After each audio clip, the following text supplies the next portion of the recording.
And speaking of trade and jobs, the Ford Motor Company is the latest to reverse direction on manufacturing and jobs. Ford announced today that it will cancel a planned $1.6 billion factory and invest in a Michigan plant. Ford will invest $700 million in a factory in Flat Rock, Michigan, geared to build new electric hybrid cars. Trump has threatened a levy of 35% on tax on vehicles coming back in the United States. This is a win for Michigan workers after Trump upset Clinton making promises about manufacturing in the state of Michigan. For more on this, let's turn to John Nichols, Washington correspondent of The Nation magazine. John, good to have you with us tonight. Appreciate your time. You know, a cynic would say that this is just showboating by Trump and it's really not that big of an impact. But a factory worker would say, guess what? This is a job and this is what Trump talked about. Unpack this. Who are the winners and losers on this? Sure. I think there's a lot going on right now, and we've got to keep an eye on all of it. Donald Trump is sending a lot of mixed signals on trade, and we're going to have to see where he ends up. The pick of a trade representative who has been skeptical about past trade deals and who has had ties to U.S. manufacturing is being seen by a lot of folks who followed the trade debate as an encouraging sign. By the same token, he has filled his cabinet with many people who've been over-the-top and aggressive advocates for the Trans-Pacific Partnership and other bad trade deals. So the signal mixed from the president.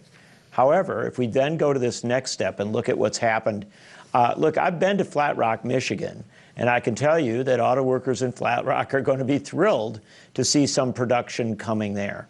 Obviously, you've got to get beyond the anecdotal development, right? You know, one town here, one town there, to something that is coherent nationally, where there are, you know, it really is a building up of manufacturing. But it's, you know, look, don't discourage progress in that direction.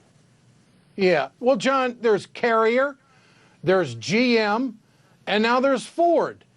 And the average Joe out there across America might be asking the question, how come the Democrats didn't do this? Why didn't the Democrats? Where was the Obama administration? Are these jobs that they didn't care about, or is that a fair question? Of course it's a fair question, and it's one of those questions that, you say the average Joe. This is a question that Democrats themselves should be asking as they select a new chairman of the Democratic National Committee, as they look toward how they want to position themselves in this next Congress. The fact of the matter is, as I said before, Donald Trump continues to send very mixed signals on trade. He has not sent a clear signal, and frankly, he hasn't begun to do enough. But he has done things that are getting notice, that are getting attention. Democrats had better step up fast, and they had better figure out that they have to have a more coherent, more aggressive demand as regards trade, but beyond that, as regards jobs, wages, the development of manufacturing, redevelopment of manufacturing in towns that have been abandoned across this country. I mean, this is going to be a central issue of 2017, 2018. And frankly, I hope Democrats and Republicans that they try to outdo each other by focusing on creating jobs. That's what we have to have, job creation in this country. Well, is it fair to say that Donald Trump has put the political opposition on the defensive?